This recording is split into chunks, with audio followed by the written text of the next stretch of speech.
Hello, my name's Aaron Espindola. And I'm Linda OJ. And welcome to another episode of the NextGen Business Podcast. Let's go. The NextGen Business Podcast is produced by the Small Business Community Network. Visit them online at www.sbcncanada.org.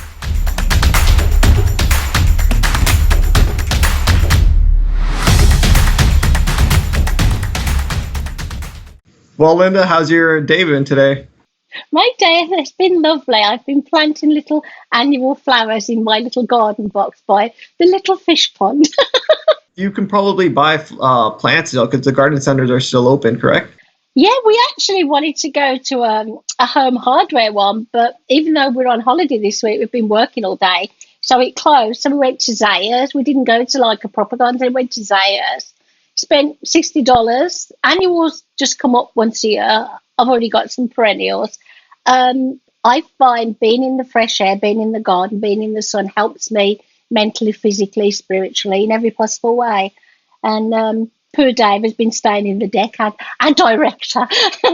Yeah, it's funny that you mentioned that you went to like a garden center. You got these flowers, and I should know what those flowers are. I don't. I used to actually work in a garden center when I was younger. That was like my first official job, working with Walmart.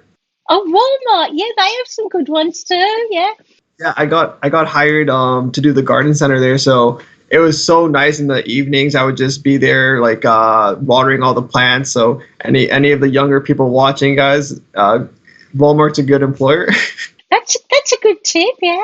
Yeah, and then it's really nice because I used to be super shy in the beginning. I used to be really shy in high school. I didn't really like talking to people. So going to work at retail, working with customers, it made me get out of my little comfort zone and just experience having those interactions with customers, and it helped me become a better business person. So if you guys are worried about doing that, so anyone that's listening, if they're worried about like maybe being too shy or just not really outgoing that much, get yourself a job at retail with customers, and then you'll be able to work on that. So you're not only getting paid for it. And what's the minimum wage now? I have no idea.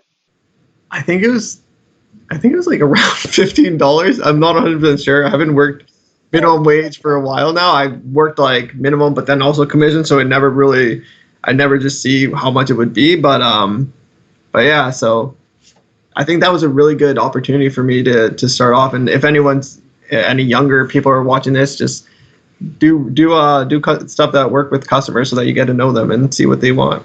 That's a good tip for anybody, isn't it, really, for the customer service. And that brings us nicely into our topic tonight, because a couple of weeks ago, I bored everybody. You asked me about my story about being a motivational speaker. So I thought, well, you can bore everybody and tell us, I'm joking, Angel, tell us about your story. Like, you've got a thriving clothing business. So I guess the first question I want to ask you is, how old were you when you started this business? So when I first started this business, it's kind of important for people to know that I've always been like an entrepreneur. I've always been doing things. So like all through high school, I've always been trying to do different things. So originally I would sell Coca-Colas in my lockers, and I would just get all the kids to come buy it because the ones in the vending machine were $1.50, and I was selling them for 25 cents, and they were cold. So it was a good deal. Yeah, I had this one guy, my best friend. He bought a lot of them from me. So in high school, I had that mentality of wanting to make more money or just building something. And I started doing the Coca-Colas. I went to the Rift Fest, and I would sell freezies. And then we got hustled by the carnival people, because they would be like, oh, you guys aren't allowed to be selling freezies, because we'd go to Walmart, buy the freezies in our wagon, bring it over to the park, and just sell it to families. So yeah. So we did that, and then in I believe it was like 17, 18, so around my last years of high school, there was a big trend going around, which was social media. It was Instagram. A lot of people were making pages, just different things, right? And I'm like, well, I want to make a page on Instagram and just see if I can grow it, because if you grow an Instagram page big enough and you get a good following, you can actually sell that to a company in that niche that would actually benefit from having those customers. So maybe if you were building a company or a page on cars, you can sell it to a company that sells like oil, and then those customers would be able to actually benefit from that page and what the oil company would probably advertise on that page.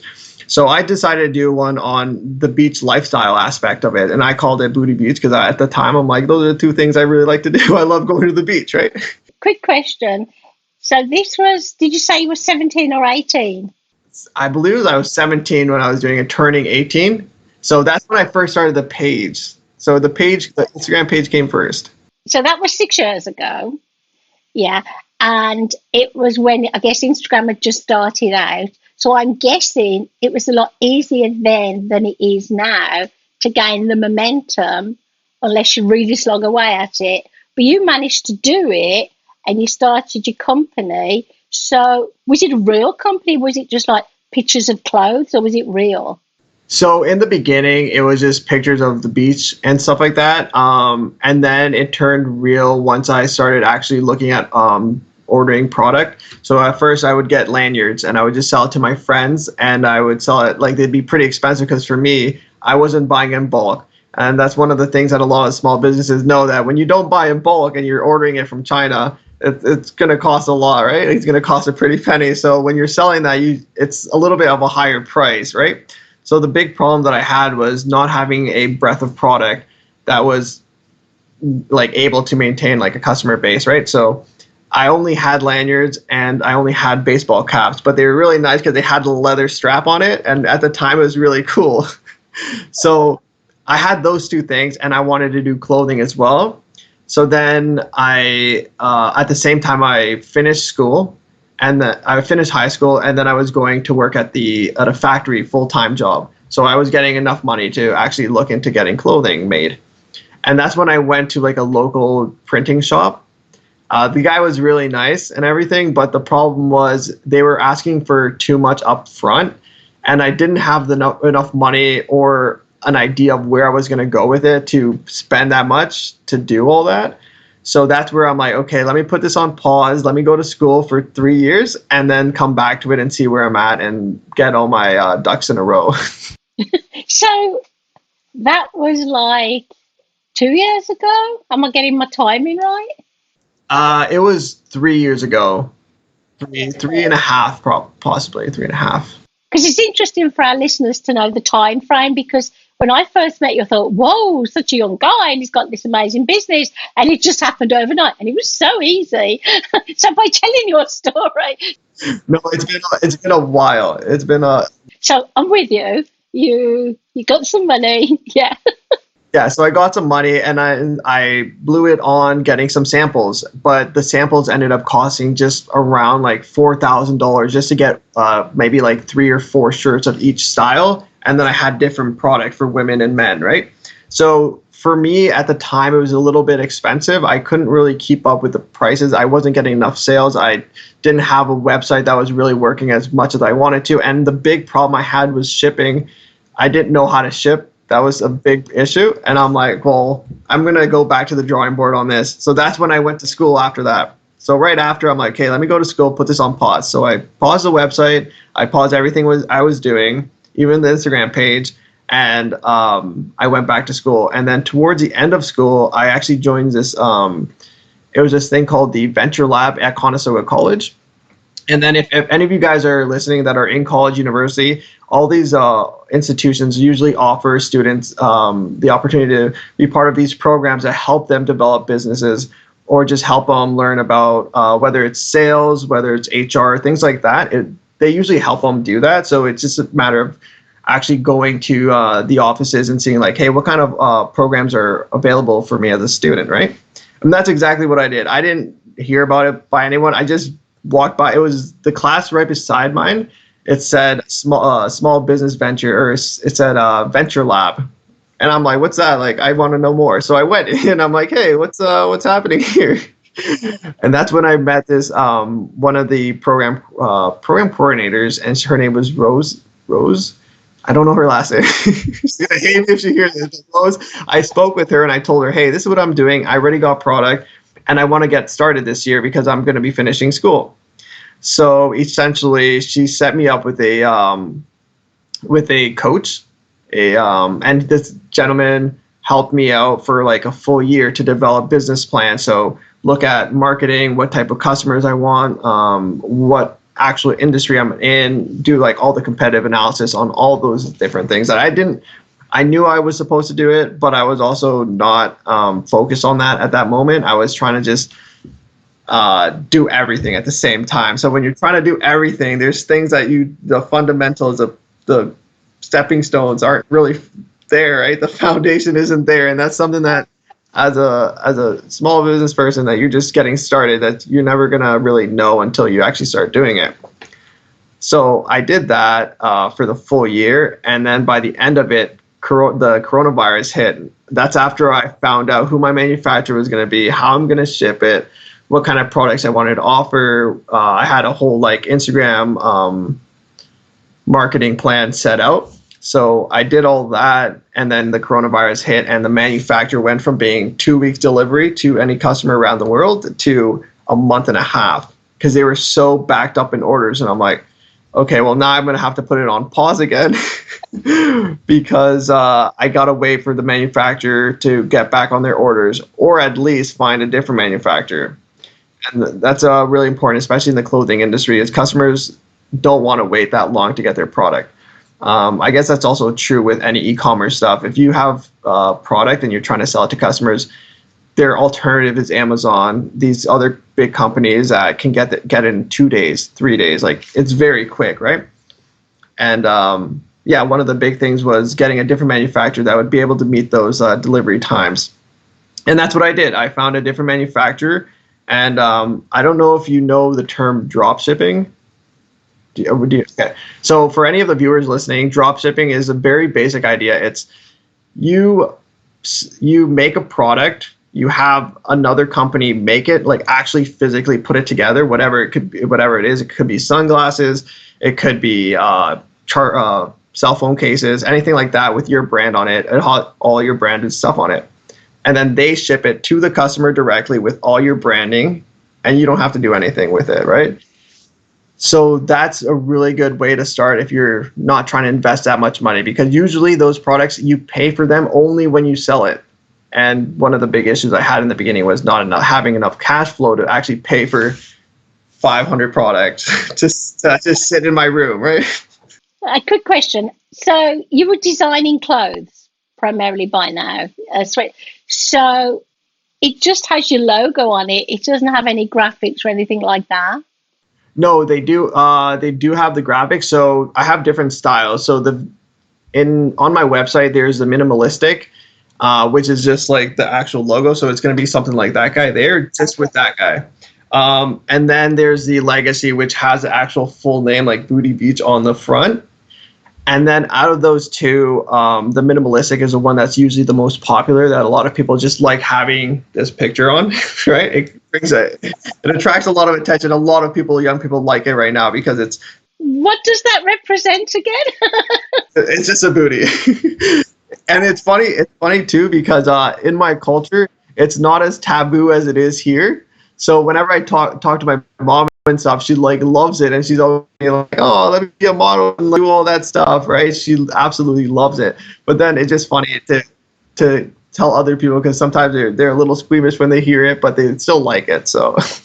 And you drew that, you actually did the artwork.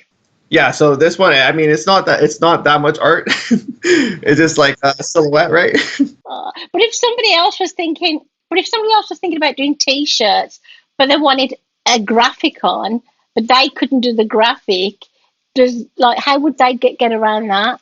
That's a great question. So I'm not good at doing graphics. I learned how to do Adobe Illustrate, just doing vector files, which is a little bit difficult. It's a little bit different from Photoshop, because when you use Photoshop, the pixelation, when you transfer it onto a clothing, it's not that great. The quality is not that great. So you have to do it on InDesign, or sorry, yeah, you have to do it on InDesign or Illustrate, I believe. I forget which one it is. You got to make the vector file for it. So Usually it takes a little bit more time to learn that. And if you don't want to learn that, there's a bunch of tutorials online on YouTube, and that's what I did. But if you don't want to do that, you could go on a website called Fiverr, right? Have you ever heard of Fiverr before? Yeah. So it's pretty much, for anyone that doesn't know what Fiverr is, you're pretty much subcontracting the artwork to a freelance person that does that for a living. All they do is art, and then you just choose one that you kind of has the theme or the type of pictures that you want on it, and then you just pay them. Usually it's pretty cheap, unless you want to get like a really good one, which can run up to $200 or more for a picture. It's not like $5 because $5. No, that's not how it works. No, that's a shame. This is such an interesting story. Okay, I'm with you. Carry on.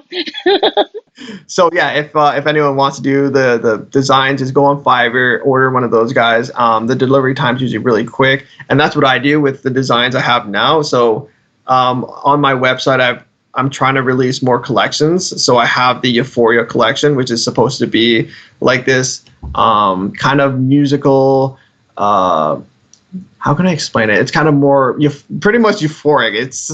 It's kind of more party type of picture. It's on the back, and that's kind of a theme that I kind of wanted to go through, was having the logo in the front, because and then the graphic on the back. And that's just because I want, as a new brand, I want people to see the clothing and be like, that's Booty Beach. Like, I know what that is, right? And it's really important to show that that's your brand, because you're essentially building this brand out, right? But yeah, so I did that, and then I pretty much went to I talked about the drop shipping. I did the Fiverr, and then I'm just working on making sure that all my collections are posted on Instagram. The problem is that sometimes I'm not that creative, and one of the things I don't like to do is designing. It's really difficult. I don't have, maybe I'm just being biased, but as a guy, I'm not that creative. So it's difficult for me to come up with these new collections because I don't know what I want. I don't know what other people want. And that's when I have my friends and I ask them all these different questions, like, hey guys, do you like this design? Do you like this design? And I bug them all the time for that. That's really important when you're doing something, and make sure that you ask the people closest to you. Their opinions are a little bit biased, but they do give you a good kind of pre-market input or something like that, where they can tell you. Yeah. It sounds very difficult. It sounds very expensive. But the one thing I've noticed, you've never given up. You've had a lot of like hiccups and things coming to a standstill. But you must be really, really passionate about this. You must really want to do it, because nothing is stopping you. You keep starting, and you always seem to find a way around the solution. So would you say, if anybody out there is thinking of starting an e-commerce business like you, that they've got to be determined, and they've got to take the knocks, they've got to be able to take the rejection as well? Yeah, exactly. I think that when you're running an e-commerce store, it's not always going to be rainbows. You're going to be having to put in the work. Maybe you're not going to see the results right away, but if you keep putting in the work and it's a good idea, and you know that people are going to like it, then just keep putting in the work, and it's going to be good eventually. And that's what I tell myself. One of the big stories I have is my mom was actually wearing, because my mom loves my clothing. She is always like, I want to wear it. Like, I love it because people look at me and they always ask me and stuff, right? So she was at the beach, and she loves going to the beach. So she's wearing my hat, the original ones that I had, just with like the big Booty Beach at the back and the leather strap. And a group of guys came up to her and they're like, yo, that's really cool. Like, where can I buy that? Like, let me buy it off of you right now. And that was like that's one of the things the little things. It just, as an entrepreneur, sometimes you're not feeling that great. Sometimes you're like, man, I don't think this is going to go anywhere. But just remembering times like that where you have customers that are requesting, because I get a lot of people being like, guy, like, Aaron, I love it. Where can I buy? Like, if you made like swimwear, then I would definitely buy the swimwear stuff. And that just keeps pushing me forward to like not only expand my collection, but also add new product into it as well. it seems to me that you're really sensible, because sometimes our customers ask for stuff, and then in your case, if you order a lot of, I don't know, swimwear, for in particular for women, and then all of a sudden they're not buying it, then it would be left on your hands. So I guess you'd do your market research first before you made a big order. Yeah, that's what I use a drop shipping for. So right now I'm in the phase of testing the concept out still. I don't have enough orders to really put in solid that, like, hey, this is a viable business and this is something that people really like. I have a bunch of people telling me that they really like it, and I have a lot of people being like, I'm going to buy it. Like, that's the thing with starting a small business. All your friends are like, I'm going to get it. So right now I'm just trying to get people to actually just purchase it, make the order. I'm changing the prices. I'm doing promotions. I'm doing collaborations and getting social media people to endorse it and all that. And it is working so far, but it's a long way to where I want it to be, where I can actually get maybe an investor to look into it and actually put up the upfront cost that it's going to cost to actually buy the big orders. That's a really good thought. So if there's any investors out there, contact Aaron. The other thing is as well, with COVID, it's held you back a little bit, because I'm thinking I think we can go to the beaches now, can't we? So I think you mentioned to me you love to go to the beach and get photos taken of your friends wearing the clothes. And that way, again, people are noticing what you do. You're using Instagram, great. What 3 tips would you leave our listeners with if they were thinking about starting some sort of business like this, e-commerce business in particular? Well, I would say that anyone that's looking at starting e-commerce, make sure that you have a platform that works for you. Sometimes if you use a wrong platform, no matter how hard you try, it's just not going to work. For me, I use Shopify. That's something that really works for what I'm trying to do. I know you pay a little bit more upfront, but it integrates well with the applications that I use and what I need it to do. Whereas if you're doing a service-based e-commerce site, it might not work for you as well. So just make sure you research what platform will work best for you. And then also the manufacturing is a big part. What product, or who's going to make your product, what's the price of it, and how the shipping is going to work. Because logistically, you want to get your product to them within 2 weeks maximum. You don't want anything longer, because then that's just going to degrade your brand. That just makes people like, this is not worth it, and they regret their purchase, right? So those are 2 really big fundamental things that people should actually really look at. And then I guess the last one would be, make sure that you use social media to your advantage.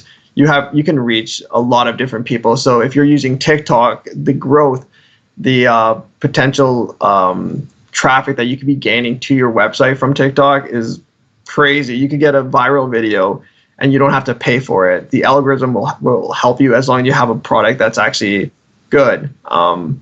So yeah, I do make sure you focus on your social media, logistics, and then your platform, whatever you're going to be selling it on. Yeah, no, those are amazing tips. They've got a lot of, where I would say, meat and potatoes, a lot of the foundations of, because like, you didn't have a business plan to start, but once you went to college and the coach, said to you, this is a good thing to do, then you had a bit more of a foundation to look at and a plan, and you really need that plan. Yeah, I had the idea. I just needed help to how I'm going to execute and all that. And that's another thing, Aaron. I really admire the fact that you knew you needed help. As you know, the Small Business Community Network helps businesses, and I help businesses with my other business. But some people say, I don't need any help. I can do it all on my own. And that's great if they can, but there's no disrespect for asking for help. It doesn't mean you're not a good person or anything like that. So you asking for help is great. You're looking into the future and thinking long term. You'd like an investor. You're planning and prioritizing. And I think that's amazing. And I found out more about your business, which I've been dying to know about for ages, but we've been too busy with our guests. So thank you for being so open. And I love the way you laugh through your challenges. And you've got to really be ready to do that. So I think, unfortunately, I'm going to have to say goodbye from me. And thank you for everyone that was listening. Make sure to subscribe to our YouTube channel. Remember, it's the NextGen Business Podcast. We're also on Instagram, but it's also going to be a goodbye for me as well. Thank you for listening. Thanks for listening. Check us out at www.nextgenbusinesspodcast.com.